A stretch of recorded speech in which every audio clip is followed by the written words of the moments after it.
Она што веќе подолг период е акцент на локалната самоуправа, односно градоначалникот на општина Свети Николе Зоран Тасев, а ги засега и граѓаните на општина Свети Николе се најруинираните улици во општината Младинска и Крстен Мисирков, кои што воедно се и најфреквентните улици. Она што беше изнесено од страна на градоначалникот е дека финансиските средства се обезбедени и останува уште тендерската документација. Денеска излеговме на лице место со градоначалникот и она што го кажа е доста позитивно и влева надеж за сите граѓани. Да слушнеме. Во саботата излезе тендерот или повикот за аплицирање. Ги средивме сите документации, го објавивме тендерот, можам конечно да кажам дека не само за Младинска, туку Младинска и Крстен Мисирков комплетно е објавена тендерската документација. На нашата веб страна е ставена тендерската документација.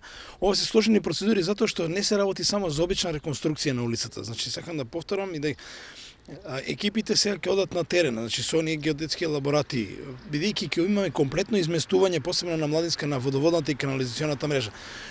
На 20 јули е отварањето на понудите за реконструкција и санација на улиците Младинска и улица Крстен Мисирков во должина од 1720 метри. Значи сега сме 22. Значи за неполн месец имаме отварање. Во овој месец ќе се прибираат понудите, ќе се евалуираат понудите, тоест ќе се прибираат, после ќе започне евалуацијата. Бидејќи се работи за комплексна работа, пак ќе напоменам, значи некој точно не знам временскиот рок по стандардите на Светска банка колку се за жалба, меѓутоа јас лично мислам дека некаде околу 10 август дека ќе се започнат или 15 август со градежните работи, доколку се биде во ред со понудите, со понудената цена, со документацијата и така натаму.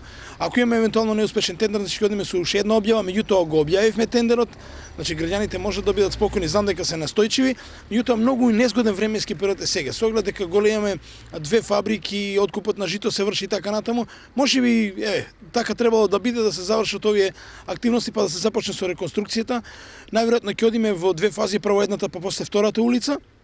Средствата се обезбедени, тендерот е објавен, чекаме да видиме понудите кои ќе ги достават. Отварањето на тендерот е на 20 јули, значи започнува диалогот и евалуацијата со понудувачите, се врши избор и се склучува договор и се започнува со реконструкција на овие две улици. Со тоа што реков, значи овде ќе имаме комплетно атмосферска канализација, одделно фекалната канализација, одделно водата на Младинска, а на Крстен Мисирков ќе имаме одделно значи атмосферска канализација. Водовите се остануваат затоа што водата е изведена надвор од улицата, ама ќе имаме комплетна реконструкција и така да можеме да кажеме дека овие две најголеми сообраќајници значи ќе бидат опремени. Во меѓувреме размислуваме за соодветно сообраќајно решение. Јас мислам дека за 10 дена ќе треба да испаднам пред јавноста со соодветно сообраќајно решение кое што ќе го имаме затоа што сепак се работи за комплексна работа.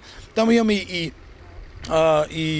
села кои што во тој дел гравитираат, исто така покрај тоа имаме и 2-3 фабрики кои што исто така секојдневно гравитираат, значи имаме наповедок, меѓутоа кој ќе биде соодветното сообраќајно решение кој што како да го премостиме проблемот, тогаш ќе бидат известени граѓаните, ќе бидат со соодветна сигнализација.